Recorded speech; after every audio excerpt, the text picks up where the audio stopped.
Much of the abortion debate today focuses on ethical issues surrounding abortion. In this video, however, we will move beyond the discussion of whether you are pro-life or pro-choice. Instead, our goal is to build a basic framework to help you engage in meaningful conversations about abortion. First, we will expand our view of abortion to understand the cause and effect relationships at play. Second, we will lay out common views and policies to see how these ideas fit together. So let's start drawing a model to understand why abortions happen. Let's start with the variable abortions. We can think of this as the number of abortions that happen each year. Abortions are a way that people deal with unwanted pregnancies, so we'll add that variable also. Now we're going to draw an arrow connecting unwanted pregnancies to abortion. And this shows that unwanted pregnancies cause abortion, and we put a plus sign on it to indicate that these variables move in the same direction. So more unwanted pregnancy leads to more abortion, and less unwanted pregnancy leads to less abortion. So what makes a pregnancy unwanted? According to Planned Parenthood, 3/4 of women seeking abortion say they cannot afford a child. So we'll add a variable called financial security. And now we'll connect financial security to unwanted pregnancy, and draw a minus sign to indicate that more financial security leads to less unwanted pregnancy, and less financial security leads to more. So these variables move in the opposite direction. So now we can see that financial security affects the number of unwanted pregnancies, which in turn affects the number of abortions. Can abortions in turn affect financial security? Let's take a look. If a woman chooses to get an abortion, she is avoiding an unwanted birth. And an unwanted birth leads to a huge financial burden of having to take care of a child for the next 18 or more years. So here we can see that getting an abortion can help a woman maintain greater financial security through preventing her from having to raise a child. This is not to say that abortion is the only thing that leads to financial security. For example, not getting pregnant in the first place would have had the same effect on financial security, but we'll revisit this later. One thing we've shown here is that cause and effect doesn't only occur in one direction. Financial security affects abortion, and abortions affect financial security.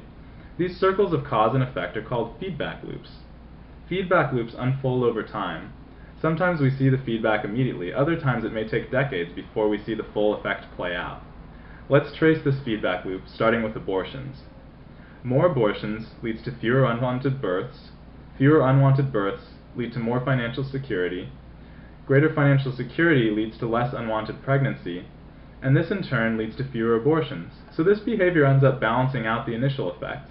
An abortion now might make an abortion in the future less likely. For example, if a woman is 18 and financially insecure, getting an abortion puts her in a position where she can focus on school and work so that in the future she can be financially secure and be ready to have a child. We call these types of feedback loops balancing loops. We'll denote this by drawing a loop with a B for balancing. Now let's move forward and see how unwanted births affects those children being born. When there are unwanted births due to low financial security, this leads to children being born and raised in poor families. So we'll add a variable called children in poor families. Now we'll connect this with unwanted births to indicate that unwanted births due to financial security lead to more children in poor families. These children are more likely to grow up to be poor adults. So we'll add this variable. And we'll connect it with children in poor families. Finally, more poor adults in general leads to less financial security. Now we've created yet another balancing feedback loop. This is another way that more abortions today could lead to less abortions in the future. However, in this case, we're talking more about a distant future, because there's an 18-year delay for a child to grow into adulthood. We've talked about one factor that leads to a pregnancy being unwanted. Now let's look at what allowed these pregnancies to occur in the first place. To get pregnant, people have sex. So we'll link this variable to unwanted pregnancies. Now some of these people use contraceptions and others don't. So we'll add use of contraception. Now, this variable represents not only the choice to use contraception, but also knowledge and awareness of how to use it effectively. Now, how does abortion affect this new structure we've built?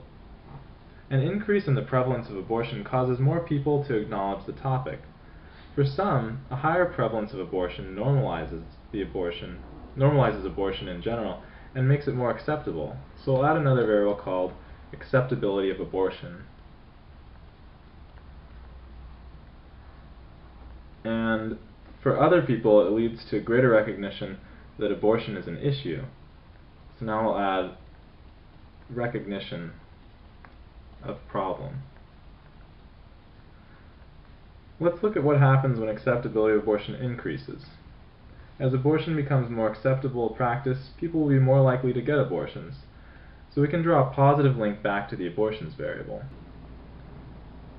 Also, when the acceptability of abortion increases, some believe that people become more likely to have sex. This is because the responsibility associated with sex is diminished because people know that if they have an accident, they can get out of it easily by getting an abortion. Notice we've created two more feedback loops here. In the first, more abortion leads to greater acceptability of abortion, which in turn leads to more abortion in the future. Since more leads to more, we call this a reinforcing loop. Unlike the balancing loop we saw earlier, reinforcing loops create relationships that push their variables in the same direction, like a snowball effect.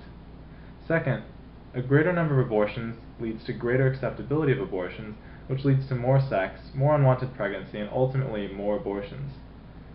This is also a reinforcing loop because more leads to more, or in the opposite case, less leads to less.